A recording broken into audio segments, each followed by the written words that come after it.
Et on a le plaisir d'accueillir Bruno Lina, donc, qui va nous parler évidemment de la grippe, mais plus largement, il peut nous parler des virus respiratoires.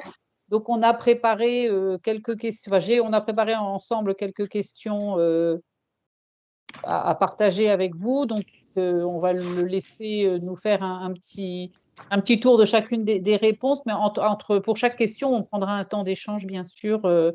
Donc, n'hésitez pas, si vous n'avez pas envie de parler, d'écrire dans le chat les questions. On regardera au fur et à mesure. Comme Jean-Marie et Olivier ne sont pas là pour l'instant, je crois qu'Olivier est en vacances en plus. Vincent et Younes, ou si vous pouvez me donner un petit coup de main pour la gestion des questions et de l'animation, c'est très bien. Et merci de couper vos caméras, s'il vous plaît, pour la vidéo. Comme ça, c'est mieux, parce que sinon, après, on se retrouve avec des vidéos avec plein de vignettes où on ne comprend pas tout de quoi il s'agit. Donc, Bruno, je ne sais pas s'il faut que je te présente ou tu vas te présenter tout seul comme un grand. Oui, donc bonjour à toutes et à tous. Donc, je suis Bruno Lina, je suis professeur de virologie au CHU de Lyon. Je dirige un laboratoire de diagnostic hospitalier qui fait toute la virologie, et ce laboratoire héberge le Centre national de référence pour les virus respiratoires. Il héberge aussi le CNR des entérovirus. Et puis, en marge de cela, je pilote aussi une unité de recherche INSERM-CNRS sur les virus respiratoires et notamment sur les virus émergents. Et donc, j'ai aussi longuement participé aux travaux du GROG, et j'ai apprécié le partenariat qu'il pouvait y avoir avec les généralistes, notamment dans ce contexte-là, et la surveillance qui avait pu être montée avec l'ensemble du groupe du GROG. Et donc, Anne m'a demandé de vous parler de plusieurs éléments. Donc, on commence par quoi? Alors, on va commencer par le plus classique, on va dire. On n'est toujours pas en fin d'épidémie. Donc, à la fois, l'épidémiologie de la grippe, elle a été bousculée pendant les 3 saisons là, depuis le Covid, entre pas de grippe et trop cette année. Donc, on voulait un peu échanger avec toi sur qu'est-ce qu'il faut penser de ce retour un peu dense cette année, et en plus en schéma triple épidémie avec toujours du Covid et du VRS qui a aussi été très actif. Et donc, qu'est-ce que pour toi le bilan rapide de cette saison qui tarde un peu à se terminer quand même, hein, et puis les points clés par rapport à ça? Alors, donc, il faut bien comprendre qu'il y a un contexte très particulier à cette saison de grippe, qui est peut-être la première qui représente un petit peu ce que pourront être les saisons de grippe dans le futur, avec ce que j'appelle moi le clash entre les différents virus qui circulent, hein. On avait l'habitude d'avoir d'abord le rhinovirus, puis après le virus respiratoire syncytial, puis après la grippe. Et là, on voit que tout est chamboulé parce qu'avec ce nouvel acteur qui est le SARS-CoV-2, au bout du compte, on se retrouve avec un mélange de virus qui sont tous avec les mêmes capacités d'infection, des voies aériennes supérieures, parfois des voies aériennes inférieures, et qui se télescopent. Et en se télescopant, parfois, ils donnent affaire à des épidémies qui sont de taille importante, comme on voit. Donc, je vous ai préparé une courte présentation sur l'épidémie de grippe de 22-23, qui effectivement n'est pas terminée et qui a des caractéristiques un peu particulières. Et donc, justement, je vais essayer de vous expliquer ça. La première chose qu'il faut comprendre, c'est que quand on regarde les 3 années derrière nous, en fait, du point de vue de l'épidémiologie de la grippe, on avait au début de l'année 2020 une épidémie de grippe assez classique qui s'est effondrée, mais vraiment en quelques semaines à l'échelle internationale, puisque ça, ce sont les données internationales de l'OMS, hein. On voit que l'apparition de l'épidémie, la circulation épidémique du coronavirus à l'échelle internationale a entraîné une chute complète de la circulation du virus. Alors, c'est la conséquence à la fois l'apparition de ce virus, puisqu'il y a toujours une compétition entre les virus qui font que cette compétition fait que lorsqu'il y en a un qui prend autant d'espace que le coronavirus, eh bien les autres n'ont plus la place pour circuler. Et en même temps, il y avait l'ensemble des mesures non pharmaceutiques, tout ce qui concernait la gestion de la crise avec les confinements, les couvre-feux, la réduction des contacts sociaux entre les gens, toute la distanciation physique et sociale qui a été mise en place partout dans le monde, le port du masque lorsqu'il s'est mis en place, tout ceci a fait que pendant au moins 8 à 9 mois, il n'y a pas eu de circulation des virus influenza, ou en tout cas seulement de façon extrêmement marginale. Alors méfiez-vous parce que l'échelle est très importante, mais ce n'est qu'à partir de la fin de l'année 2020 et le début de 2021 qu'on a commencé à revoir un petit peu dans certains pays recirculer ce virus, et ces pays étaient les pays tropicaux. Pas du tout les pays tempérés comme l'Europe du Nord ou l'Amérique du Nord ou l'Amérique du Sud. C'était uniquement dans les zones intertropicales, en Afrique et en Asie notamment, que ces virus influenza étaient détectés. Et ce n'est que finalement, lorsqu'on a eu une stabilisation de la circulation des virus Omicron, qui ont commencé en 21 et puis qui sont étendus après en 22, que l'on voit qu'il y a eu un redémarrage de la circulation des virus influenza avec l'ensemble des virus qui ont circulé. Mais vous allez voir qu'en fin de compte, ce qui est important de comprendre, c'est que à l'occasion de cette baisse de la circulation des virus, et on va regarder d'abord ce qui se passe ici, eh bien, on avait toute une diversité parmi les virus H3N2, les virus H1N1, les virus B Victoria et Yamagata. On avait, pour l'ensemble de ces virus, une certaine diversité de virus qui était observée, ce qui nous posait en particulier un problème dans le cadre du choix de la composition vaccinale, puisque ces virus étaient un petit peu différents et de fait, on avait parfois du mal à trouver quel était celui qui était prééminent et avec lequel on devait construire le vaccin. Et au moment de la pandémie, cette diversité s'est effondrée. Elle s'est effondrée parce que comme il n'y avait plus de transmission, eh bien, il y a eu un phénomène de sélection des lignages qui ont circulé. Et au bout de la période de confinement et de la période de basse circulation du virus de la grippe, finalement, les seuls virus qui ont réussi à persister et à subsister sont ceux qui présentaient les meilleures caractéristiques de transmission. C'était ce qu'on appelle dans notre jargon les virus qui présentent le meilleur fitness, c'est-à-dire la meilleure capacité d'infectivité et la meilleure capacité de transmission.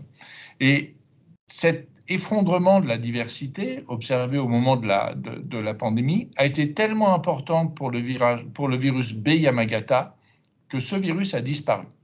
Et on n'a plus détecté ce virus à partir du moment où on était au moment où on confinait, et ce virus qui était probablement déjà affaibli a complètement disparu. Et quand on regarde, et c'est la deuxième partie de ce panneau-là, sur cette diversité, avec les différents lignages, ça ne fait que représenter ce qui est ici sur le H3N2. On voit bien pendant la période de la pandémie, finalement, sur les H3N2, il n'y avait que 2 groupes des virus, dont un très majoritairement qui était encore capable de subsister. Il n'y avait plus qu'un groupe de virus qui subsistait parmi l'H3N2, pareil chez les B Victoria, et donc aucun virus du lignage B Yamagata. Ce qui fait qu'au redémarrage de la pandémie, en fait, on se retrouvait avec des virus qui avaient été sélectionnés pour leur meilleure capacité de survie et de fitness, qui s'étaient effondrés en termes de diversité et en particulier avec la disparition très probable qui va être confirmée probablement dans les mois à venir d'un des lignages influenza B, il n'y avait plus de Yamagata, et que quand il y a eu une reprise de la circulation de ces virus influenza, elle se fait dans un contexte de clash de l'ensemble des virus respiratoires, mais on voit bien que l'ensemble de ces circonstances-là, où on voit qu'il y a une levée des interventions non pharmaceutiques qui s'est opérée au cours des derniers mois, des virus sélectionnés particulièrement capables en termes de transmission et de sévérité, des lignages qui étaient marginaux qui finalement disparaissent, plein de virus qui co-circulent en même temps, eh bien, ça constitue finalement un terrain terriblement favorable pour une recirculation de virus qui sont avec un potentiel épidémique important.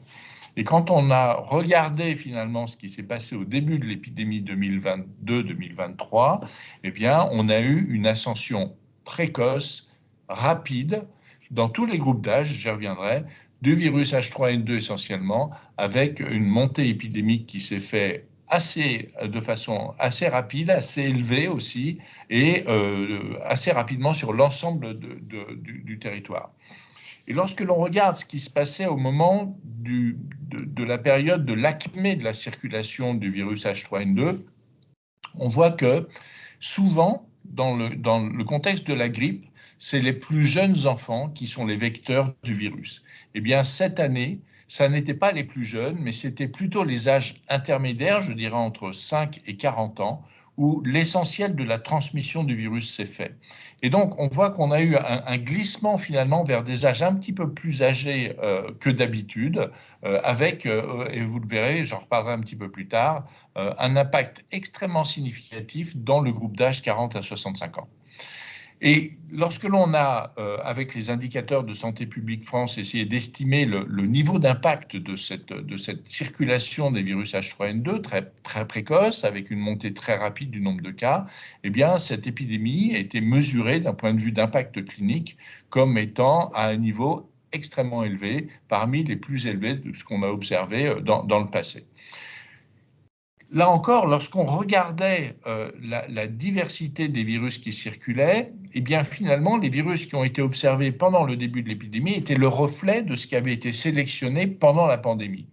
Et alors qu'on avait l'habitude d'avoir, notamment pour les H3N2, une kyrielle de différents lignages de virus qui circulaient, eh bien on voit que lors de cette épidémie, finalement, tous ces virus, pratiquement, appartenaient à un seul lignage isolément, qui était le lignage qui avait été sélectionné positivement pour sa meilleure capacité de transmission et d'infectivité.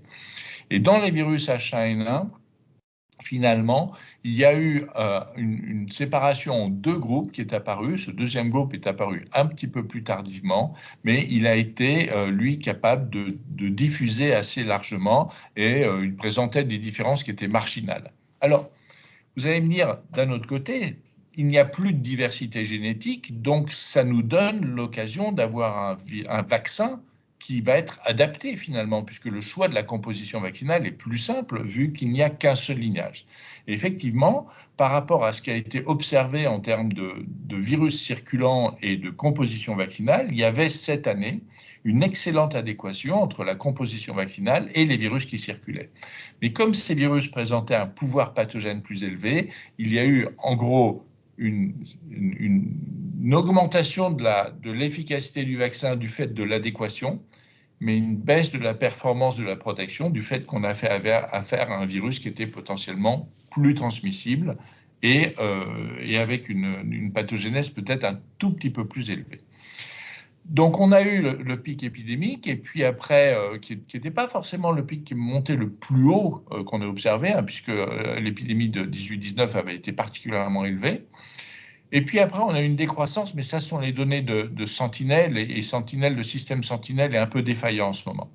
Mais malgré tout, on a vu un pic, puis il y a eu une décroissance qui s'est faite pendant essentiellement la période des vacances scolaires.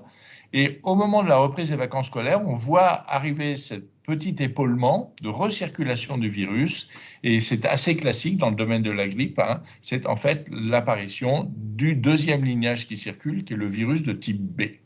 Et ce virus de type B, on le regarde ici dans les deux indicateurs du bas, qui sont ici ceux de la surveillance communautaire, et ça, c'est ceux de la surveillance hospitalière.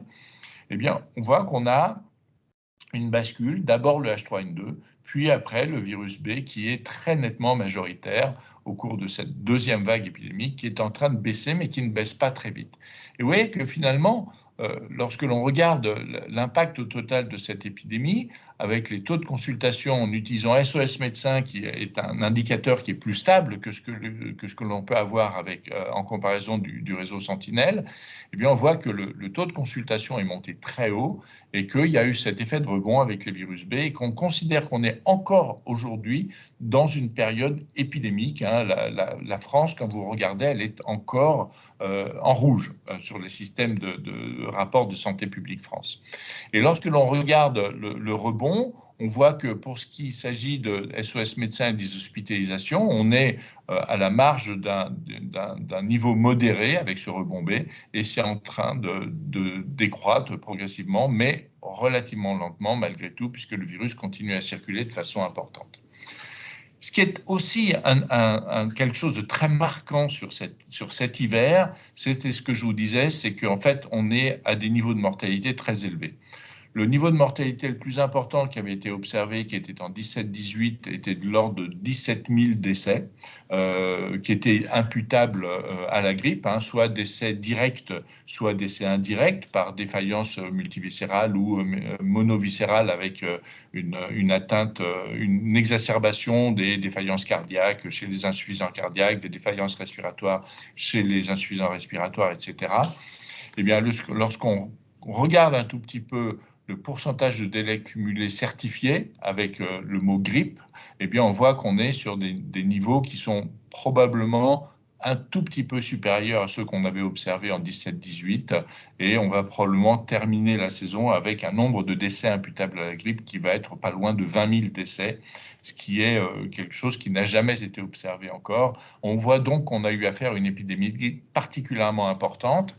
Et cette épidémie de grippe, elle a été notamment marquante pour l'ensemble des soignants parce qu'elle s'est faite, et ça c'est vraiment la marque de cette année, dans un contexte où on a eu effectivement, comme ça a été dit dans les médias, une triple épidémie avec, au moment de la circulation massive à la fois du VRS, une reprise épidémique un petit peu du SARS-CoV-2, et le début de l'épidémie de grippe, il y avait donc l'ensemble des virus qui co-circulaient en même temps. Et je vous ai mis un quatrième acteur, aussi, qui a été fréquemment détecté cet hiver, qui est le métapneumovirus, qui a touché les enfants et qui a beaucoup circulé. Et de nouveau, je tiens à vous faire remarquer qu'en termes de charge hospitalière et de nombre de cas, eh bien, c'est vraiment dans des groupes d'âge qui sont plus élevés que d'habitude qu'on a vu circuler ce virus, mais on ne l'a pas tellement vu dans les groupes d'âge très élevés, puisque l'impact de cette grippe chez les très âgés, chez les plus de 65 ans et chez les plus de 80 ans, n'est pas à un niveau très élevé, alors que dans l'épidémie de H3N2, on sait qu'en général, il y a beaucoup de cas liés à ces virus. C'est beaucoup moins vrai avec les virus de type B. Et on a bien donc, vous voyez, dans les groupes d'âge de 18-40 ans et de 40 à 65 ans, une circulation élevée du virus, et le niveau de mortalité observé ici, chez les moins de 65 ans, chez les 15-64 ans, est beaucoup plus élevé que d'habitude, et c'est essentiellement le reflet de la circulation du H3N2. Donc on voit qu'il y a eu un glissement vers les plus jeunes de la mortalité observée, et c'est probablement lié au fait que ce virus présentait, comme je vous le disais, un caractère de fitness particulièrement élevé qui a conduit à cette épidémie. Alors, où est-ce qu'on en est aujourd'hui? Et c'est ma dernière diapo sur la diversité des virus. Ça, c'est l'image que je vous ai montrée lorsqu'on a regardé au début de l'épidémie l'homogénéité des virus qui circulaient. C'est une autre façon ici de représenter cette diversité. Eh bien, dans les lignages B Victoria, il n'y a qu'un seul lignage qui circule. Chez les virus H1N1, il n'y a plus qu'un seul lignage qui circule. Et dans les virus H3N2, on a eu un tout petit peu d'évolution, mais finalement assez faiblement, qui représente ce groupe de virus et ce groupe de virus, qui sont restés très majoritaires, et on n'a pas eu le sentiment qu'au cours de cet hiver, on ait vu apparaître des virus qui présentaient des variations importantes. Donc il n'y a pas eu de phénomène d'échappement immunitaire par rapport à la vaccination. Ce virus s'est donc vraisemblablement retrouvé dans un terrain où la pression immunitaire n'était pas si importante que ça. Est-ce que c'était lié au fait qu'il n'y avait pas eu beaucoup de circulation du virus sur les 2 ans précédents? Peut-être, mais ce n'est pas la seule chose qui explique cet impact de circulation de la grippe et cette absence de variabilité au bout du compte. C'est probablement aussi qu'il y a eu une petite bascule en termes de nombre de cas chez les plus jeunes où la pression immunitaire est probablement un petit peu moins importante et donc ces virus restent stables pour l'instant. Donc voilà un petit peu ce que l'on peut dire sur le virus, sur l'épidémie et la circulation des virus pour vous éclairer un tout petit peu sur ce qui s'est passé cet hiver. Ok. Et du coup, qu'est-ce qu'on mange? Si tu sors ta boule de cristal, qu'est-ce que ça nous dit pour l'hiver prochain? J'en ai aucune idée. Elle n'est pas Non, terrible, ta boule de non, cristal. non, en fait, ce qu'il faut comprendre, c'est que premièrement, là où je suis très. C'est compliqué de dire, c'est est-ce qu'on va se retrouver avec de nouveau une épidémie à démarrage précoce ou pas? Ça, je ne sais pas. Est-ce que lorsque le virus va passer dans l'hémisphère sud, il va subir une pression qui va conduire à des changements? C'est possible. Et c'est un petit peu la question qu'on se pose tous, c'est-à-dire est-ce qu'il va reprendre un cycle évolutif ou pas? Il semble aujourd'hui que, de façon quasi certaine, le lignage B gamma-gata est complètement disparu. Donc le vaccin, finalement, doit aujourd'hui regarder ce qui se passe au niveau des B Victoria. Les B Victoria sont hyper stables, ils n'ont pas changé. Donc, il n'y aura probablement pas de changement sur la composition vaccinale. Et sur les lignages H1N1, ça semble assez stabilisé aussi. Et sur les lignages H3N2, on s'attend à ce qu'il y ait possiblement une évolution, mais ce sera très certainement les conséquences de ce qui va se passer dans l'hémisphère sud. Bien, merci beaucoup Bruno. Alors je crois que Younes, tu avais une question, si tu veux la poser. J'ai pas une, mais 2 questions. Peut-être avant, rappeler aux participants que vous avez la possibilité de poser vous aussi vos questions en levant la petite main et Anne vous donnera la parole sans problème. Ma première question, elle concerne le schéma vaccinal grippe. Donc, vous avez évoqué le fait qu'on avait une diminution de la performance dans le temps des vaccins et une augmentation de l'efficacité parce que finalement, on avait moins de souches qui circulaient. Ma première question, donc, c'est est-ce que ce scénario-là peut nous amener vers un changement du schéma vaccinal contre la grippe avec éventuellement un rappel à effectuer si cette situation se représente encore pour la grippe? Alors non, il n'y a pas aujourd'hui d'argument pour dire qu'il faut changer le schéma vaccinal par rapport à la grippe. On reste sur un schéma qui est stabilisé. Il faut immuniser les personnes avant l'épidémie de grippe. Il faut prévoir au moins 15 jours entre le moment où on fait l'injection et le moment où la protection est installée. Et on sait que le niveau de protection est meilleur peu de temps après l'administration du vaccin et elle décroît après au bout de 3-4 mois. Donc, il n'y a pas de raison aujourd'hui de changer le schéma vaccinal. Il y a des choses qui avaient été proposées à un moment donné, c'est de faire une deuxième dose de vaccin, c'est-à-dire vacciner les plus fragiles une première fois en octobre et puis une deuxième fois en janvier ou en février. Ce schéma vaccinal n'a jamais montré qu'il était plus efficace qu'une seule dose faite en octobre. Donc, ça reste purement théorique, mais ça mériterait éventuellement d'être étudié un peu plus à fond. La deuxième chose, c'est comprenez bien ce que j'ai voulu dire en disant que finalement, alors qu'on était avec une diversité génétique faible, on aurait pu s'attendre à ce que le vaccin présente un très haut niveau de protection contre l'infection. Il reste encore très fort en termes de protection contre l'hospitalisation et les formes graves. C'est juste que comme ce virus présentait une capacité de transmission plus élevée et qu'il a probablement énormément circulé, en fait, ça a tendance assez naturellement à tirer un petit peu vers le bas l'efficacité vaccinale contre la protection, contre l'infection, je veux dire. Donc, c'est pour ça qu'on a eu d'un certain côté un vaccin qui a été plus performant parce qu'il était bien matché par rapport au virus circulant, mais il a perdu en performance du fait que c'était un virus qui présentait une capacité de diffusion plus importante que d'habitude. Donc, au bout du compte, on est avec une efficacité vaccinale qui ressemble à celle qu'on voit les hivers normaux, lorsqu'on a une efficacité vaccinale correcte, mais pas au-delà de ce qui était, de ce qu'on aurait pu espérer si le virus avait été simplement stable et pas plus agressif. Merci beaucoup, professeur. Et s'il n'y a pas d'autres questions dans le chat pour l'instant, de main levée, ma deuxième question concernait plutôt la triple, voire la quadruple épidémie qu'on a connue. Donc, qui dit triple ou quadruple épidémie dit quantité de virus circulant plus importante.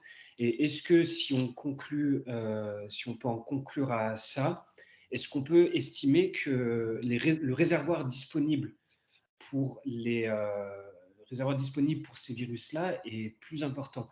Et quelles conséquences ça va pouvoir avoir avec potentiellement l'émergence de nouveaux virus et de quintuples, sextuples épidémies à venir? Est-ce que c'est des scénarios auxquels on doit s'attendre? Parce que ça va du coup profondément bouleverser aussi les pratiques professionnelles. Je vois qu'il y a des pharmaciens, des médecins parmi les participants.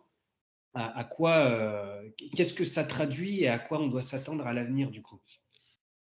Alors, moi, je ne risquerais pas à faire des interprétations sauvages excessives. Ce que ça traduit, c'est qu'on est encore, enfin, l'hiver dernier, qui est en train de se terminer, était un hiver particulier qui correspondait au moment où on rentre dans une phase dite post-pandémique. L'impact pandémique de la Covid est en train de s'estomper. Ça ne veut pas dire que le virus disparaît, ça ne veut pas dire que le problème est résolu, c'est simplement qu'on n'est plus dans des dynamiques explosives et épidémiques comme on a pu voir avec Omicron, avec Delta et avec Alpha. Ça, ce temps-là, il est résolu. C'est terminé. En revanche, le panorama se complexifie parce que on reprend nos habitudes d'avant, on reprend nos mauvaises habitudes d'avant, c'est-à-dire qu'on a baissé la garde d'une certaine manière contre les virus respiratoires. Je ne porte pas de jugement, hein, c'est-à-dire qu'on a baissé la garde par rapport à celle qu'on avait pendant la pandémie, hein, c'est ça que je veux dire. Et dans ces conditions, on est avec une recirculation des virus qui retrouvent leurs habitudes en quelque sorte. Mais ces virus retrouvent leurs habitudes dans un contexte où il y a un nouveau joueur, qui est le Covid. Et donc, on a le VRS qui a bien attaqué les enfants, et vous l'avez vu, avec une circulation importante du virus qui était liée au fait qu'il y a eu au moins 2 hivers où le virus n'avait pratiquement pas circulé. Donc, dans la circulation du virus en intrafamilial, c'était très favorisé par le fait qu'il y avait plein d'enfants non humains. Et donc, la circulation du virus est bien faite. Il n'était pas plus pathogène, mais il était juste avec un niveau de diffusion un peu plus élevé et un impact sur les plus jeunes, les moins de 3 mois notamment, qui était plus important.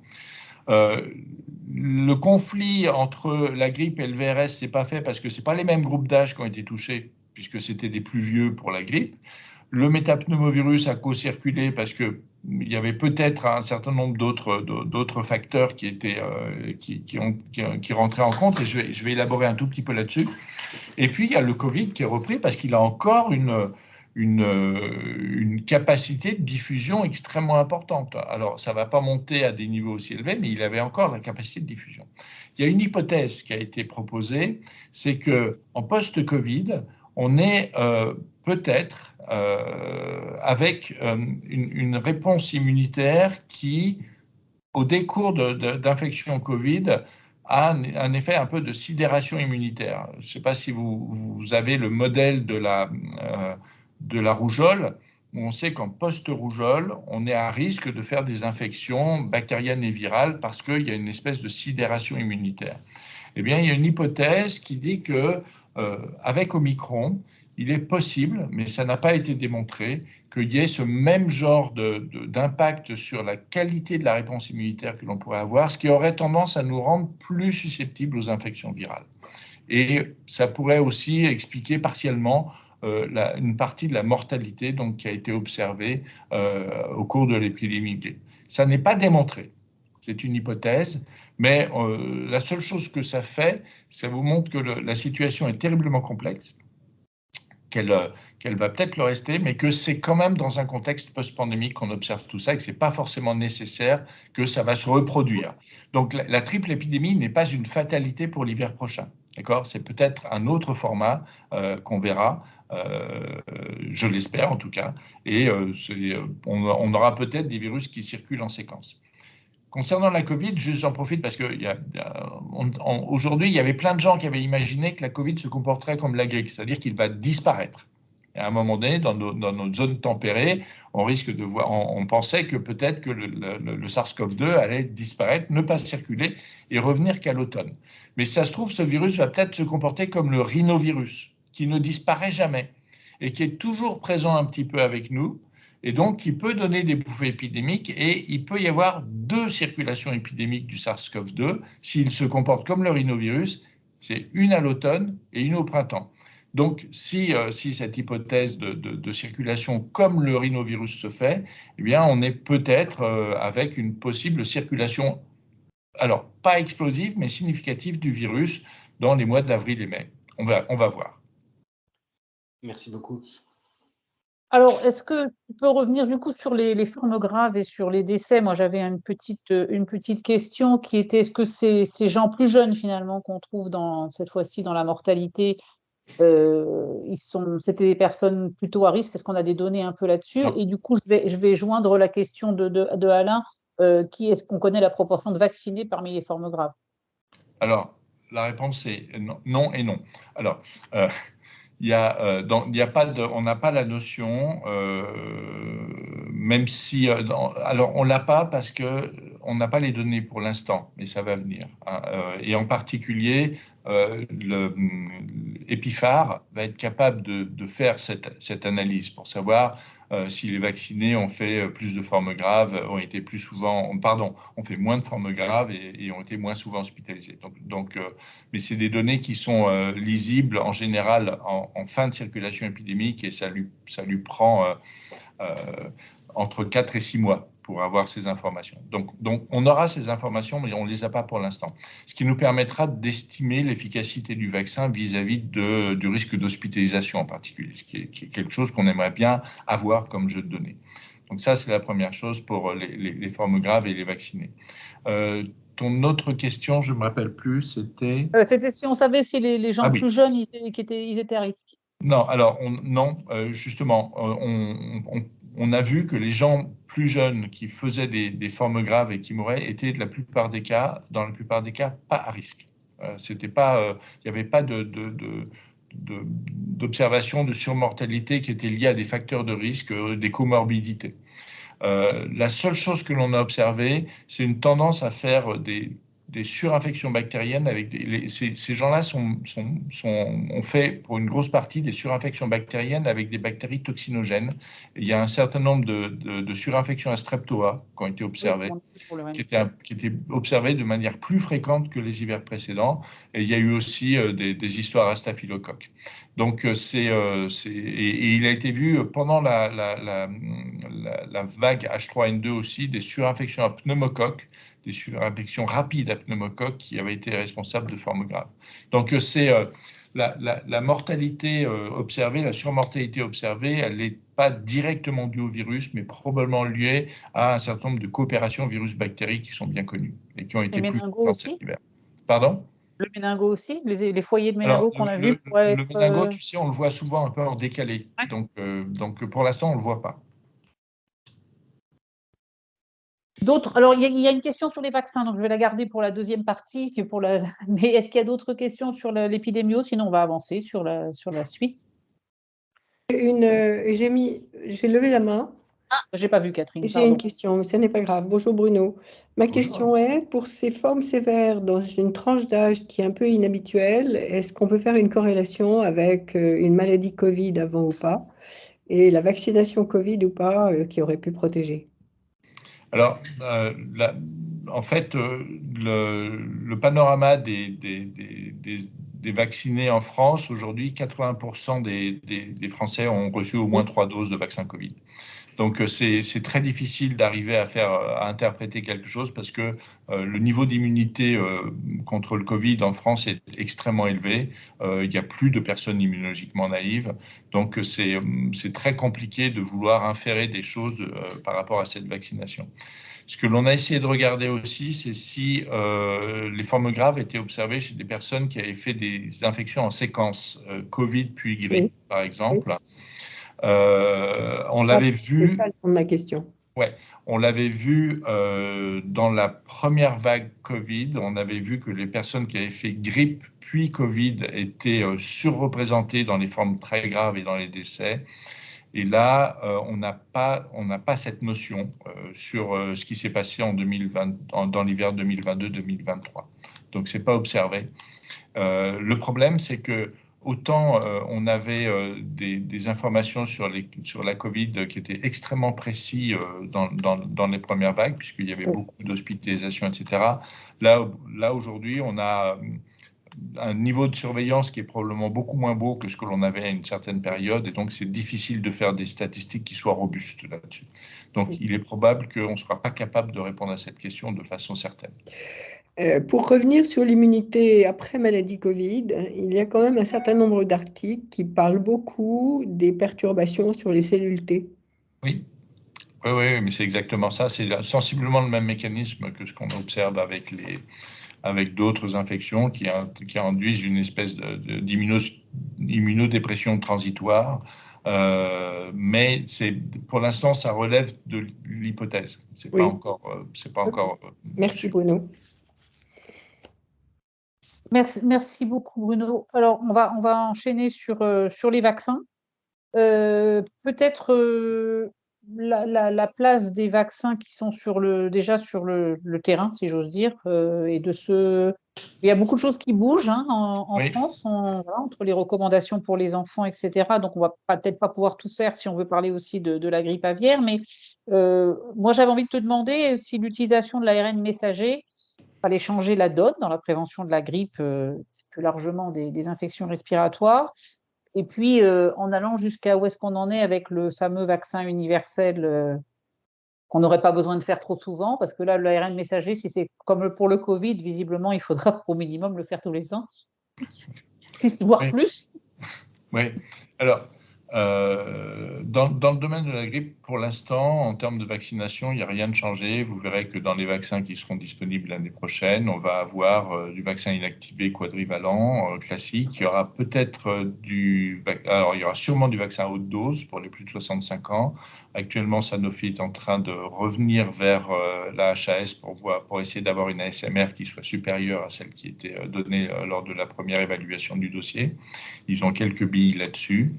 Et on est en train de voir si on ne va pas mettre en place une vaccination. Vous savez qu'il y a un message qui a été fait pour la vaccination des enfants avec le vaccin, en utilisant préférentiellement les vaccins atténués par voie nasale, Fluenz. Et donc ça risque d'être en fait les panoramas des vaccins qu'on aura, classiques inactivés, haute dose et vaccin vivant atténué pour les enfants. Il est possible qu'il y ait aussi un petit peu de vaccin cellulaire, mais là, c'est pas certain et je pense qu'on le saura en juin en fonction des producteurs de vaccins. Pour ce qui est des nouveaux vaccins, en particulier des vaccins ARN messagers, il y a toute une série d'essais qui sont en cours, qui sont des essais de phase 3, des essais de non-infériorité ou de supériorité. Et pour l'hiver prochain, on n'aura pas de vaccin ARN messager qui sera disponible, peut-être l'hiver d'après. Ces vaccins ARN messagers, ils sont dans le cadre du développement avec deux types de formats, soit des vaccins purement hémagglutinine, donc qui ressembleraient finalement aux vaccins protéiques, qui pourraient être des vaccins type VLP, où il y a un vaccin aux États-Unis qui s'appelle Flublok, qui est une protéine purifiée, soit des vaccins qui comportent à la fois de l'hémagglutinine et de la neuraminidase. Donc ça, c'est ce qui est dans le niveau d'évaluation qui va probablement être fait dans l'hiver prochain, ce qui pourrait rendre ces vaccins potentiellement disponibles l'hiver d'après. La dose est à peu près établie. C'est des doses classiques qui permettent de faire ce qu'on appelle de l'immunobridging, c'est-à-dire qu'ils donnent des résultats immunitaires au moins équivalents. Et il y a peut-être des essais de phase 3 qui regarderont la protection aussi, mais vous savez qu'il faut des effectifs gigantesques pour montrer de la protection, surtout si on veut monter une supériorité. Donc, est-ce que ces vaccins vont changer la donne? Ils ont un atout, c'est qu'ils ne sont pas produits en œuf. Donc, ça veut dire que l'hémagglutinine ressemblera à celle du vaccin que l'on souhaite faire. Vous savez, de temps en temps, les vaccins produits en œuf introduisent de petites modifications qui induisent une perte de l'efficacité de la protection vaccinale. La deuxième chose que revendiquent les producteurs d'ARN messager, c'est qu'ils sont potentiellement capables de choisir des vaccins qui seraient sélectionnés plus tardivement dans le schéma de production des vaccins, mais en pratique, l'OMS a dit non. Ils utiliseront les recommandations vaccinales classiques. Est-ce qu'on s'attend à ce qu'il y ait une augmentation très significative de l'immunogénicité de la protection de ces vaccins vis-à-vis des vaccins utilisés actuellement? La réponse est non. Parce qu'en fait, ils induisent le même type de protection. C'est une protection humorale essentiellement, ciblant l'hémagglutinine. Et donc, tous les écueils d'une immunisation ciblant l'hémagglutinine restent vrais à partir du moment où vous utilisez le même support comme immunogène. Et on essaye de les pousser à essayer d'avoir des vaccins un petit peu différents pour qu'on puisse éventuellement avoir des vaccins avec une meilleure efficacité que ce que l'on a actuellement. Donc ça c'est la première chose. La deuxième chose qui concerne les autres vaccins qui sont en cours de développement, les vaccins universels, et puis il y en a d'autres aussi qui sont des vaccins qui ciblent des protéines qui sont avec des protéines qui induisent une réponse T. Il y a des essais de phase 3 en cours. Certains sont intéressants parce qu'ils donnent une protection peut-être un petit peu supérieure à ce que l'on a avec les vaccins classiques. Donc, il y a au moins 2 ou 3 vaccins en cours d'évaluation qui sont à suivre. Concernant le vaccin dit universel, qui est donc un vaccin qui théoriquement devrait protéger contre tous les virus circulants, les essais de phase 3 sont terminés. Ça n'a pas montré de niveau de protection nettement supérieur à ce que l'on voit avec les vaccinations classiques. En revanche, il y a eu un effet de bord intéressant, c'est qu'ils ont récupéré les anticorps qui étaient produits par les personnes qui avaient été vaccinées avec ces vaccins et ils ont décliné un certain nombre d'anticorps monoclonaux à partir de cette vaccination qui semblent être des anticorps extrêmement protecteurs lorsqu'ils sont utilisés en immunothérapie.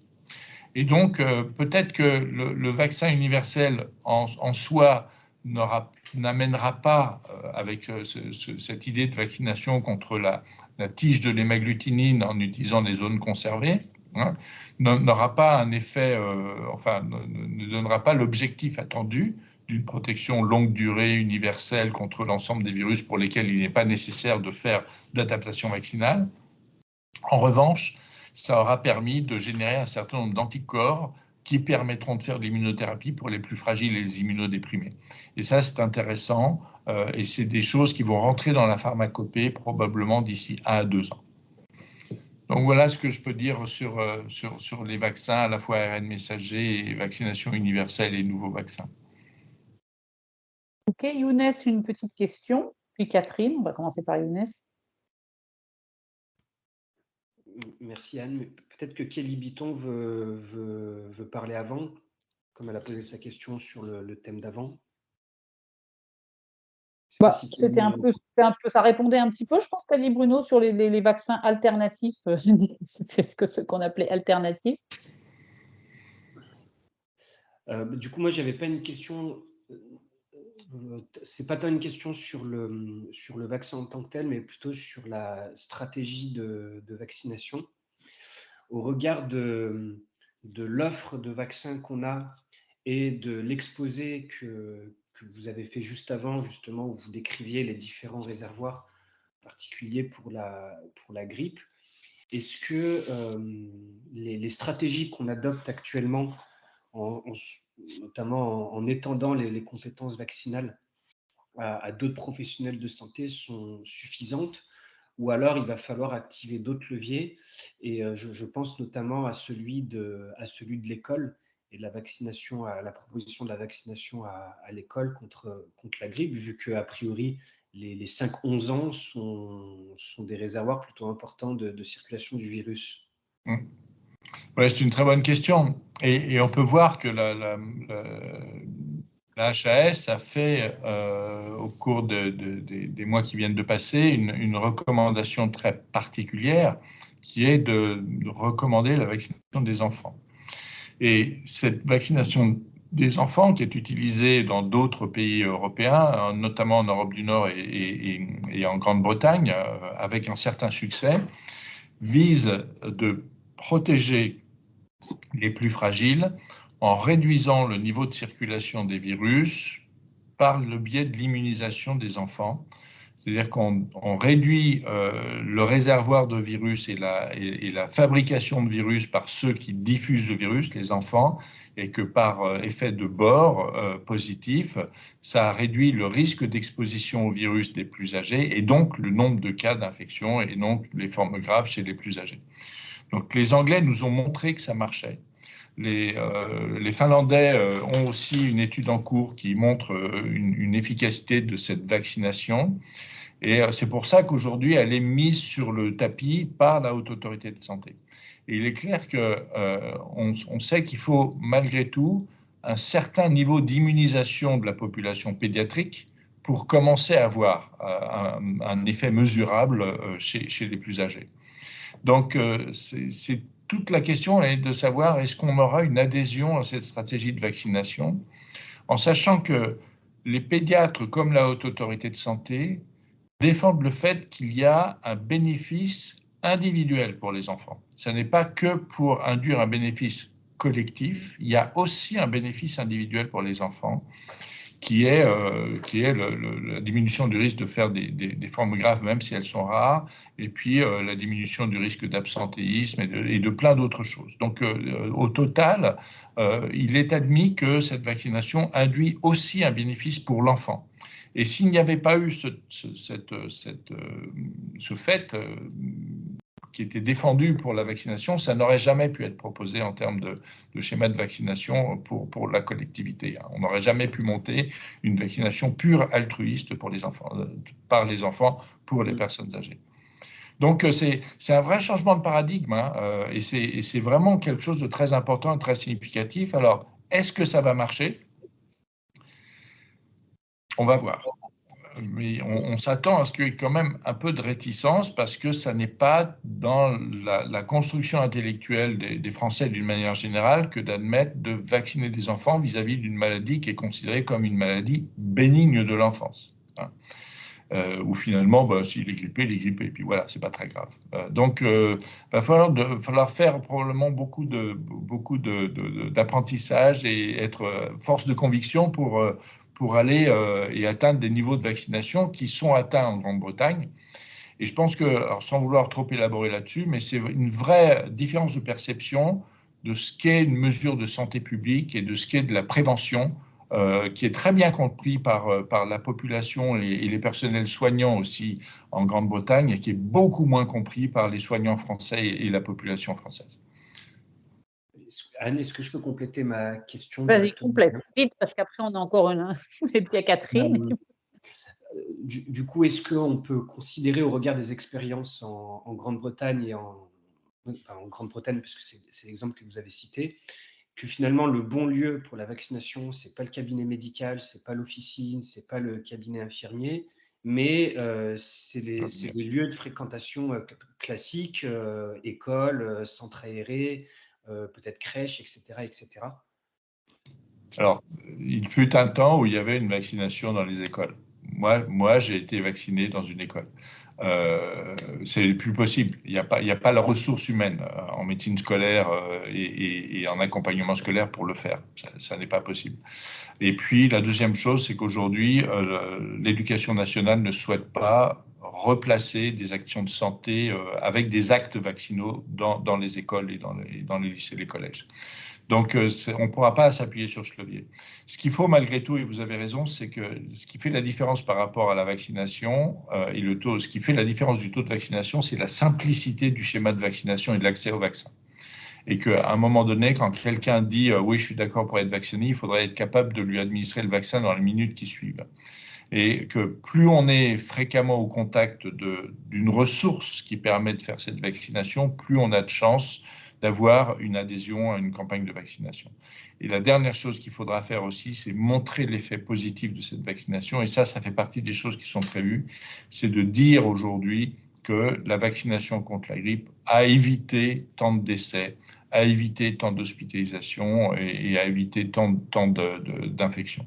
Et ça, c'est des indicateurs que Santé publique France essaye de développer maintenant, même si ce n'est pas très simple. Merci beaucoup. Catherine.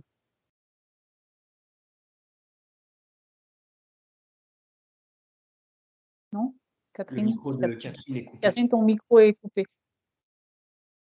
Je pense qu'en matière de vaccination de l'enfant, on ne peut pas ne pas mettre en premier la protection individuelle. Il y a suffisamment de données cliniques entre 2 et 5 ans pour aller dans ce sens. Ensuite, convaincre des collégiens qui ne demandent rien à personne de se protéger contre la grippe, ça me paraît plus difficile. En commentaire supplémentaire, les Anglais sont restés à une seule dose par voie nasale, en disant il vaut mieux que beaucoup plus d'enfants acceptent une seule dose plutôt que de faire revenir les enfants 2 fois. Et donc je ne sais pas ce qu'ont prévu l'HAS ou la CTV dans ce sens. Ça n'est pas énoncé comme ça dans le document de l'HAS. Si on maintenait 2 doses sans appuyer fortement cette vaccination, je pense qu'elle aurait du mal à être prise, notamment encore dans les tranches d'âge au-delà de 10-12 ans jusqu'à 17 ans. Et je ne pense pas qu'il faut espérer que des adolescents se porteront volontaires pour se faire vacciner contre la grippe, même par voie nasale. Donc, je ne comprends pas d'ailleurs très bien l'extension jusqu'à 17 ans. Mais ma question n'était pas là. C'est à propos de ce que tu as dit des vaccins ARN messagers.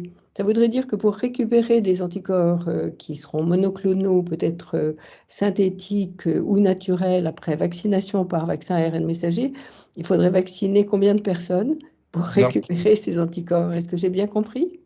Non, ces anticorps monoclonaux, ils ont été obtenus à partir de personnes qui ont été vaccinées avec le vaccin dit universel. C'est le vaccin qui... mais ça ne fait pas beaucoup. Non, il n'y en a pas beaucoup, mais tu sais, on peut les produire. On récupère les cellules et après, on les modifie. Et ensuite, on les reproduit, donc c'est partiellement... D'accord. Okay. On les produit in vitro après. On n'a pas besoin d'aller reprélever le patient. Non, parce que je me demandais s'il fallait prendre une masse de population, la vacciner, récupérer les anticorps et ensuite pouvoir les administrer à ceux qui en avaient besoin. Non, mais là, et en plus, il y a un certain nombre de producteurs de monoclonaux aujourd'hui veulent casser les prix des monoclonaux. Et vous verrez que notamment sur le monoclonal contre le VRS, le prochain, ils sont avec des prix qui sont très nettement inférieurs et qui relèvent du prix d'une antibiothérapie au bout du compte. Donc, c'est intéressant. C'est la seule façon d'arriver à une mesure de prévention large. Ok, merci. Vincent. Oui, merci beaucoup, monsieur le professeur, pour la clarté de votre exposé. J'ai juste une question sur la surinfection bactérienne après une contamination de la grippe. Est-ce que vous pourriez expliciter un petit peu comment ça se passe et comment on peut s'en prémunir? J'imagine bien entendu, il y a la vaccination contre la grippe qui évite ensuite cette surinfection, mais est-ce qu'il y a d'autres moyens? Est-ce que vous pouvez expliciter un peu cette partie? Oui, alors il y a des modèles qui expliquent un petit peu ça. Ça va être compliqué de vous expliquer en 15 secondes, mais en gros, c'est à plusieurs composants. Premièrement, la grippe fait le lit de cette surinfection parce qu'elle va détruire une partie des cellules, elle va mettre à jour de la fibrine et autant d'éléments qui vont faire que les bactéries vont pouvoir adhérer plus facilement parce que le tissu est endommagé. Ça, c'est la première chose. La deuxième chose, en termes de réponse immunitaire, lorsqu'on fait une infection virale, on a d'abord une stimulation de l'immunité innée, un certain nombre d'interférons alpha et bêta qui vont créer un appel cytokinique et ça va faire venir un certain nombre de cellules de l'immunité. Et ces cellules de l'immunité vont commencer à faire leur job sur place et en même temps, elles envoient un signal aux cellules de l'immunité innée en disant arrêtez de stimuler l'immunité.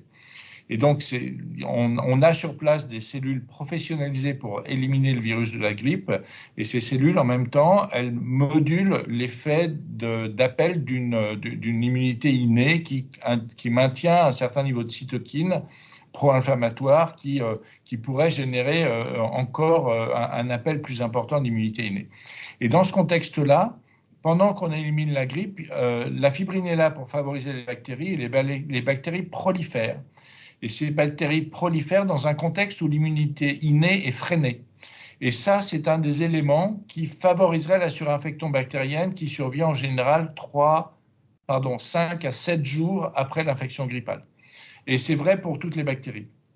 Et puis après, il y a d'autres mécanismes un peu plus complexes où certaines bactéries qui ont des protéines qui sont des neuraminidase-like sont favorisées aussi et travaillent en collaboration et en coopération avec les virus influenza. Et lorsqu'il y a des récepteurs à neuraminidase sur certaines protéines, les neuraminidases virales favorisent la prolifération bactérienne et l'adhésion des bactéries sur le support qui est déjà dégradé. Donc en pratique, pour prévenir ces surinfections bactériennes, il y a quelque chose qui marche mais qui n'est jamais utilisé ou très très peu utilisé, c'est les antiviraux.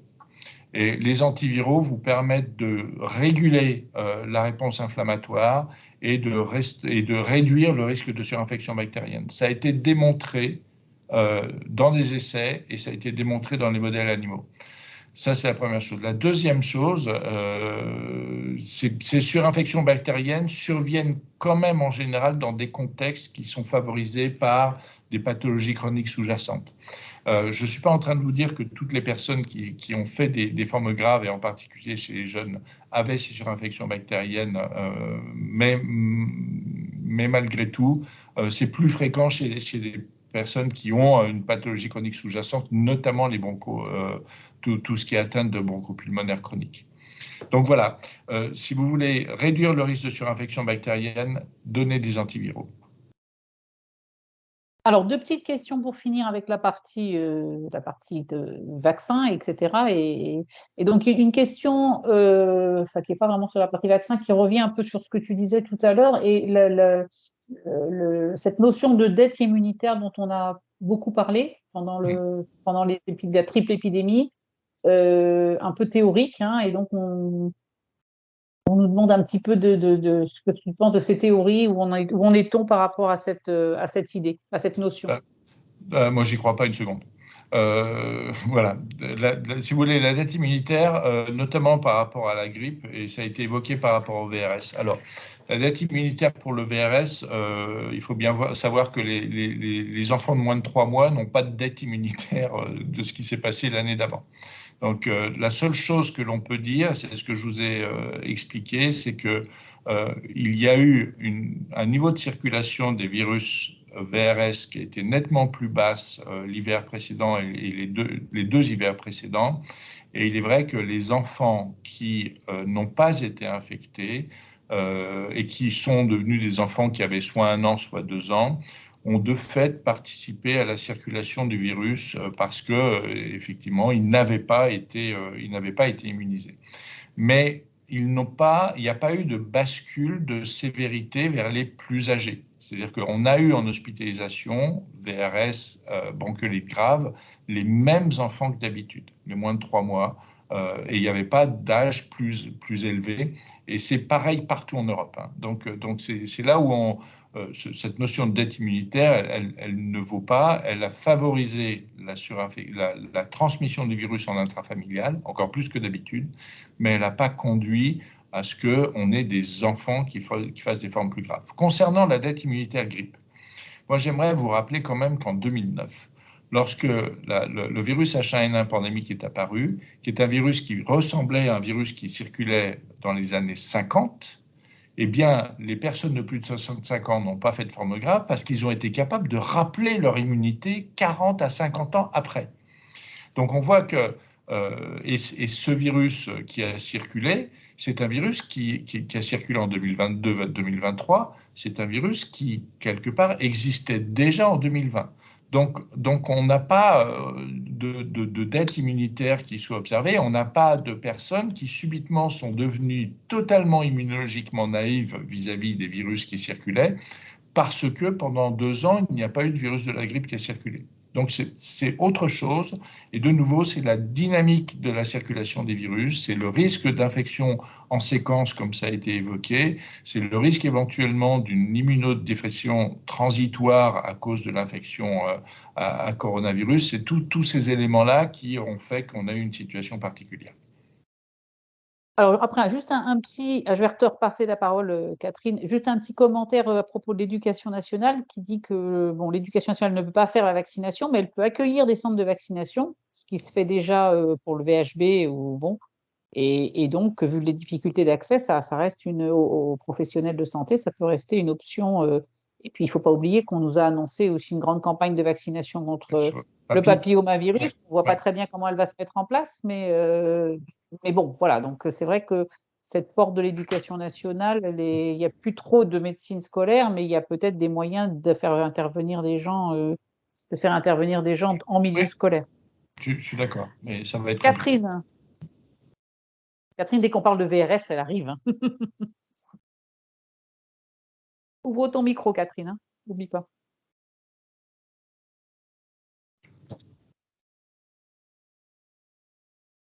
Catherine, on ne t'entend pas. Alors, je voulais te remercier, Anne, d'avoir posé la question, parce que nous sommes quelques-uns à lutter formellement contre ce concept de dette immunitaire, et je suis ravie des explications de Bruno, mais c'est très difficile de remonter le courant auprès de certains. Donc, j'aimerais que tu écrives quelque chose, Bruno, sur ce qui n'est pas dette immunitaire. Ça me ferait très plaisir. Avant d'aller te coucher, tu as encore le temps. Merci à tous les deux. Monsieur Gérard Barret. Oui, bonjour. Merci de me laisser la parole. Merci, Monsieur Lina, pour la clarté de vos propos. C'est toujours extrêmement passionnant. J'ai eu des coupures de connexion, donc je ne pense pas que cette question vous ait été posée, même si je rebondis sur un de vos propos sur la stratégie vaccinale collective. J'ai été médecin de famille retraité, semi-rural, et nous avions, dans un cabinet de groupe, organisé des achats annuels par nos amis pharmaciens d'un stock de vaccins divers et variés dans notre frigo qui marchait bien. Et effectivement, à chaque fois que je proposais à quelqu'un de la famille un vaccin quelconque, je pouvais faire dans les 3 minutes qui suivaient la réponse, ce qui était effectivement extrêmement intéressant. Et puis, pour différentes raisons de réglementation diverses et variées, ça a été arrêté il y a quelques années. Et puis, j'ai su qu'au ministère à DGS, ils avaient envisagé il y a 3 ans, je crois, d'autoriser, en particulier dans les maisons de santé, un stockage lié à cette idée. Qu'en pensez-vous? Parce que je trouve que c'est effectivement un excellent moment. Je regrette aussi la médecine scolaire que j'ai connue comme vous, qui était faite en fait par les médecins généralistes, et c'était une excellente médecine. Merci, et je ne sais pas si, j'espère que vous n'aviez pas eu cette question avant. C'était pour avoir votre impression sur cette stratégie vaccinale de masse.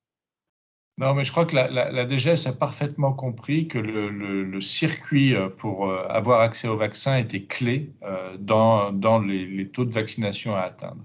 Et donc, je vous confirme que la DGS réfléchit en ce moment, réfléchit encore sur qu'est-ce que l'on pourrait faire pour permettre aux médecins, et dans les maisons de santé en particulier, de favoriser cette vaccination en permettant d'avoir des stocks locaux. C'est terriblement compliqué parce que tout le monde n'est pas d'accord avec ça. parce que ça suppose, enfin, je ne veux pas rentrer dans des débats entre pharmaciens et médecins, mais il y a des contraintes de stockage qui existent chez les pharmaciens qui n'existent pas chez les médecins. Or, il faut qu'on soit avec potentiellement les mêmes contraintes et on ne peut pas demander à un médecin d'avoir la gestion d'un stock comme le fait le pharmacien, surtout s'il n'a que des vaccins. Enfin voilà, donc il y a des questions pratiques, parfois un peu idiotes, je comprends, qui sont en face de ça.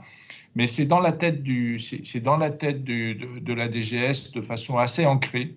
Et ils vont essayer de trouver une solution, mais ça n'est pas si simple que ça. Le fait de l'avoir retiré fait que maintenant, de vouloir le remettre, il faut qu'on soit sûr de le faire dans de bonnes conditions. Voilà. Oui, non, parce qu'il y a une file active de patients dans les maisons pluridisciplinaires qui est extraordinaire et qui permettrait de juguler. Alors, que les pharmaciens le fassent, les infirmières le fassent d'ailleurs, dans une maison pluridisciplinaire, elles le feraient, même à la place du médecin. Ce n'est pas un problème.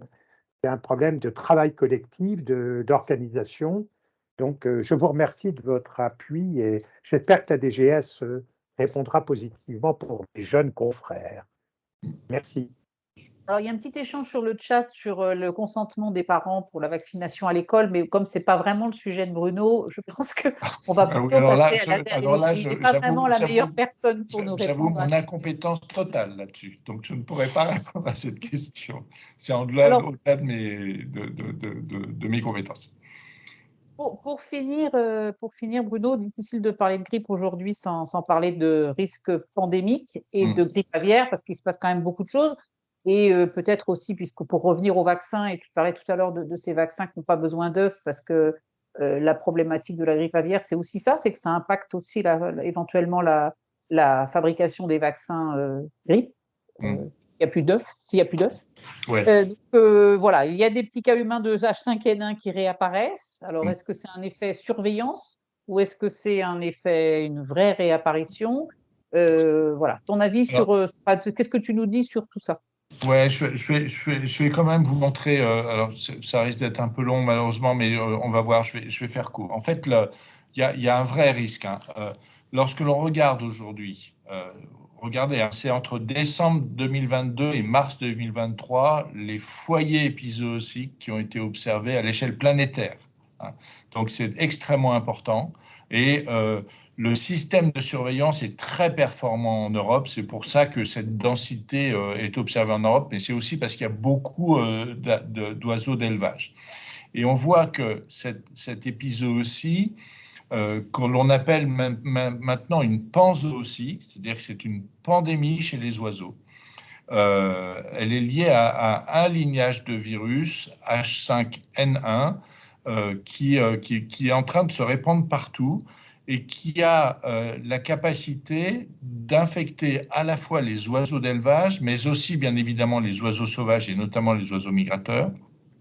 Et chose nouvelle, ce virus tue les oiseaux migrateurs. Alors que jusqu'à présent, les H5N1 ne tuaient pas les oiseaux migrateurs. Ils étaient vecteurs, mais ils ne tuaient pas. Et vous voyez que ces virus circulent beaucoup et ils ont été très présents en Bretagne et en Pays de Val-de-Loire. Donc, c'est vraiment une incidence qui est importante. Et lorsqu'on regarde un tout petit peu, on a une bouffée épidémique en cours. Et cette bouffée épidémique, elle touche notamment les oiseaux qui sont ce qu'ils appellent les oiseaux de bord de mer. Ce sont les goélands, les mouettes et les pélicans. Et on voit qu'il y a donc une mortalité qui est importante dans ces oiseaux maintenant que le H5N1 les contamine. Et l'autre chose, c'est que outre les oiseaux, ces virus infectent aussi un certain nombre de mammifères aquatiques et terrestres. Et on a des foyers épidémiques qui ont été observés à la fois dans des colonies de phoques en Amérique du Sud et en Amérique du Nord, et dans un élevage de visons en Espagne, dont vous avez peut-être entendu parler. Et c'est des épisodes avec des niveaux de mortalité extrêmement élevés qui ont été observés. Et vous savez qu'en France, il y a eu un chat qui a été contaminé, il y a des renards qui ont été contaminés. Et cette contamination, elle est liée à un virus particulier qui est, comme je vous l'ai dit, ce virus H5N1 avec un lignage. Ce qui est intéressant de comprendre, c'est que jusqu'en 2016-2017 qu'il y avait une circulation extrêmement importante. Puis elle avait disparu. Et on revoit un petit niveau de circulation dans des cas, chez des cas humains. Hein, ça, c'est les cas humains. Relativement modestes. Et parmi ces cas, il y en a un certain nombre qui sont surestimés comme étant des cas d'infection parce qu'en fait, il y a des portages qui ont été identifiés, notamment 2 personnes en Espagne qui ont été considérées d'abord comme infectées et en fait, elles n'ont jamais fait de séroconversion, donc elles étaient juste porteurs du virus. Et il n'y a pas que le H5N1 qui circule, il y a aussi un autre virus qui était le H5N6, mais ce H5, c'est exactement le même que celui du H5N1. C'est juste que le virus a échangé sa neuraminidase et c'est un virus qui a recirculé de façon abondante à la fois là-haut et en Chine, avec de la mortalité intrinsèque importante, puisque le taux de létalité de ce virus est aux alentours de 35%. C'est-à-dire que lorsque vous êtes infecté, vous avez un risque de 35% de mourir de cette infection.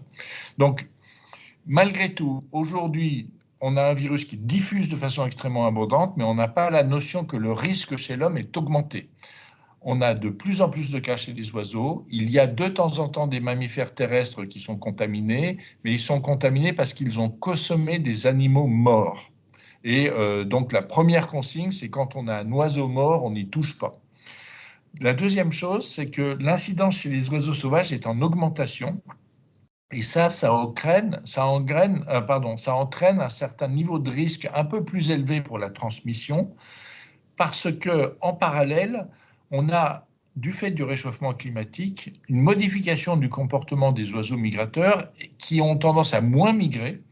Et comme ils sont contaminés, ils installent le virus en France. Et donc, il y a une endémisation de ce virus en France et on a de très nombreux oiseaux sauvages en France qui sont contaminés par ce virus H5N1.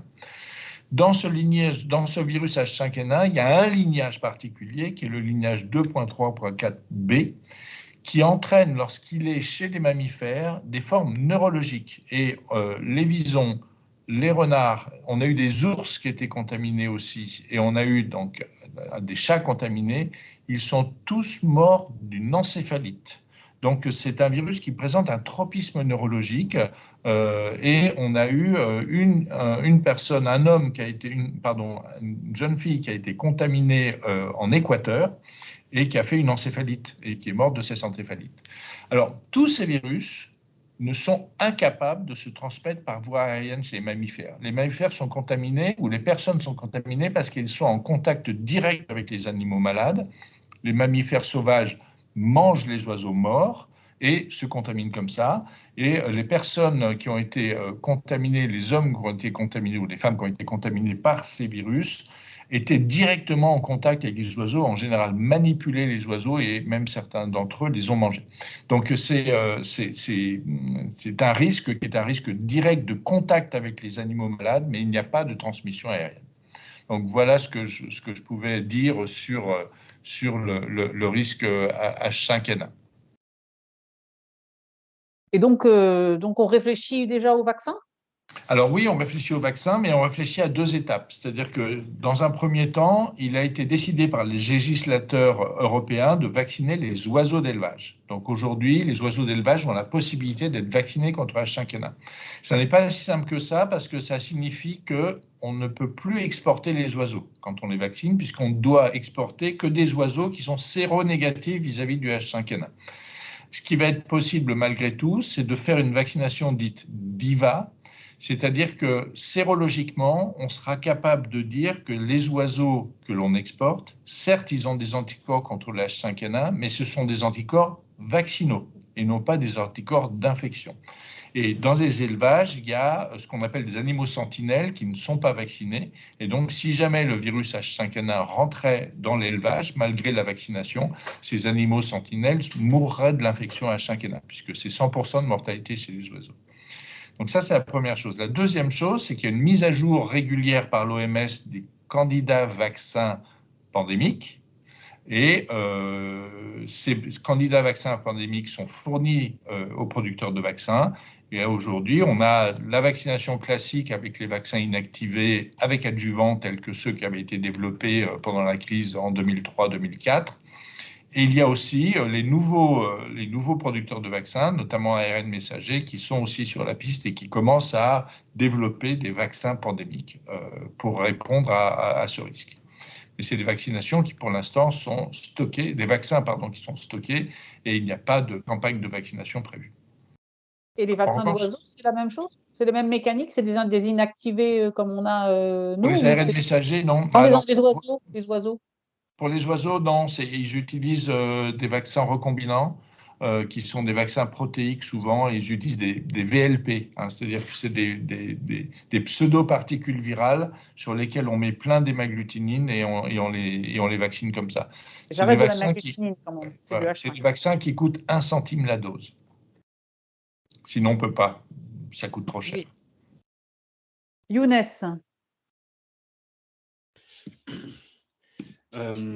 J'ai levé la main, mais j'aurais dû la baisser. Vous avez répondu à la première question sur le risque d'avoir un passage chez l'homme. Et la deuxième question, c'était un peu dans une vision One Health, où on se rend compte que les questions de santé ne concernent pas que le système de santé, et les actions qui étaient prévues auprès des chasseurs, notamment vu que ça touche les animaux sauvages, mais la période de chasse est terminée. Donc, Non, mais en revanche, je ne sais pas s'il y a des médecins ou des pharmaciens qui sont en Bretagne qui écoutent. Il y a aujourd'hui une surveillance qui est en train de se monter autour des foyers aviaires qui existent là-bas, pour que si jamais une personne présente des signes cliniques d'infection respiratoire, il soit testé pour vérifier, même si c'est peu probable, mais il faut qu'on le vérifie, qu'il n'est pas infecté par le virus H5N1. Donc, voilà. Si vous avez des personnes qui sont avec des tableaux respiratoires sévères ou vous suspectez quelque chose qui pourrait ressembler à la grippe et qu'il y a une notion d'exposition à un animal malade ou à des oiseaux d'élevage, pensez à lui parler d'exposition au risque H5N1 et éventuellement, si c'est le cas, vous l'envoyez dans un laboratoire pour qu'il fasse un prélèvement qu'il nous envoie au CNR. Alain. Oui, Bruno, bonjour, bonsoir. Je voulais dire, est-ce qu'on fait quelque chose aussi pour que les personnes possiblement contaminées reçoivent un antiviral dans un délai raisonnable, en sachant que ces antiviraux ne marchent que quand ils sont prescrits très précocement. Et donc, tu disais tout à l'heure que malheureusement, il n'était pas prescrit, ce qui pouvait contribuer à augmenter la fréquence des surinfections. Mais dans le cas de la grippe aviaire, avec une mortalité aussi effroyable chez l'homme, est-ce qu'on ne peut pas d'abord donner l'antiviral et deuxièmement t'envoyer le prélèvement, quitte à avoir traité de façon inappropriée les gens?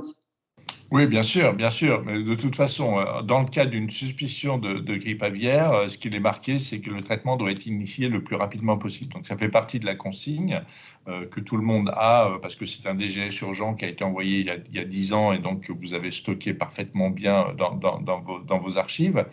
Mais tu as raison, l'urgence, elle est thérapeutique, hein. Elle est beaucoup plus thérapeutique que diagnostique.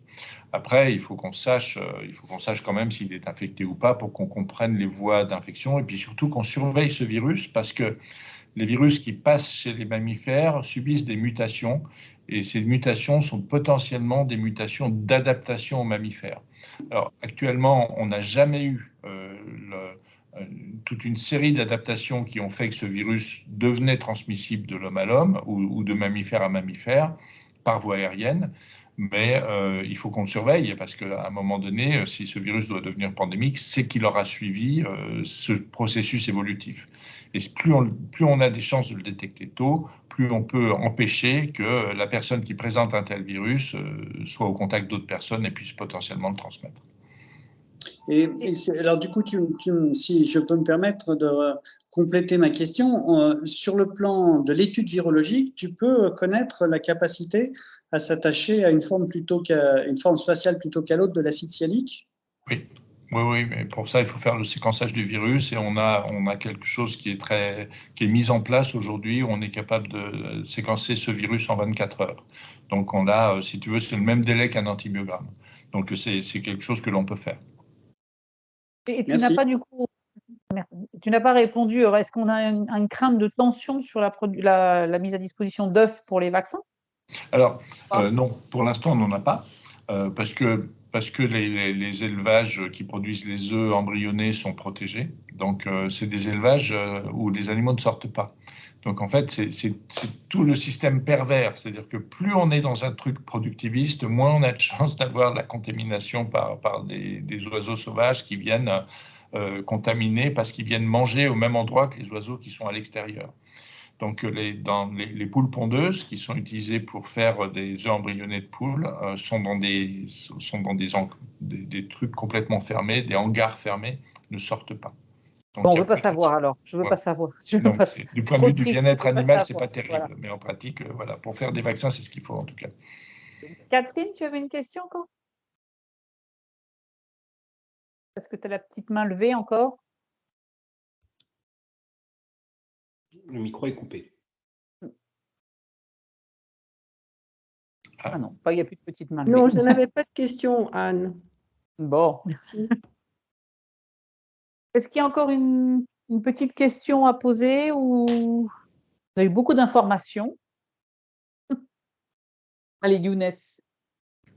Ouais, et éventuellement une dernière question, du coup, sur la situation en Outre-mer, parce que je ne sais pas si les Outre-mer on les oublie souvent, et vu que c'est des oiseaux de mer qui sont particulièrement vecteurs, est-ce que la situation est critique là-bas, ou est-ce qu'ils sont un peu moins concernés par la migration de ces oiseaux? Non, ils sont concernés pareil, mais ils ne sont pas avec le même risque que nous. C'est-à-dire que les couloirs de migration en Europe ne sont pas les mêmes que les couloirs de migration aux États-Unis, enfin dans les couloirs des Caraïbes ou du côté de l'Afrique. Donc, sur le Pacifique, c'est beaucoup plus compliqué. Il y a peu de migration d'oiseaux parce que la diversité, les îles sont trop éloignées, donc c'est plutôt des oiseaux qui sont résidents.